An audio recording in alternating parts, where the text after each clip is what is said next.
ಪ್ರಿಯರೇ, ಯೇಸು ಕ್ರಿಸ್ತನ ಪರಿಶುದ್ಧ ನಾಮದಲ್ಲಿ ನಿಮ್ಮನ್ನು ವಂದಿಸ್ತೇನೆ.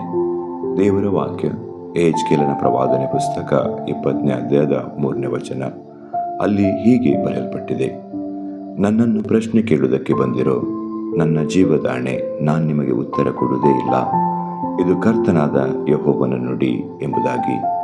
ಹೌದು ಪ್ರಿಯರೇ, ಇಂದು ನೀವು ಸಮಸ್ಯೆ, ರೋಗ, ಬಾಧೆ, ಕಣ್ಣೀರಿನಿಂದ ಹಾದು ಹೋಗುತ್ತಿದ್ದರೆ ದೇವರಿಗೆ ಪ್ರಶ್ನಿಸಬೇಡಿರಿ, ಇದು ಯಾಕೆ ಹೀಗೆ ನನಗೆ ಎಂದು.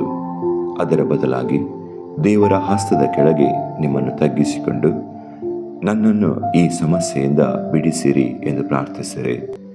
ದೇವರು ನಿಮ್ಮ ಪ್ರಶ್ನೆಯನ್ನು ಉತ್ತರಿಸುವುದಿಲ್ಲ, ಪ್ರಾರ್ಥನೆಯನ್ನು ಉತ್ತರಿಸುತ್ತಾರೆ. ದೇವರು ನಿಮ್ಮನ್ನು ಎಲ್ಲ ಸಂಕಟದಿಂದ ಬಿಡಿಸುವರು. ದೇವರು ನಿಮ್ಮನ್ನು ಆಶೀರ್ವದಿಸಲಿ.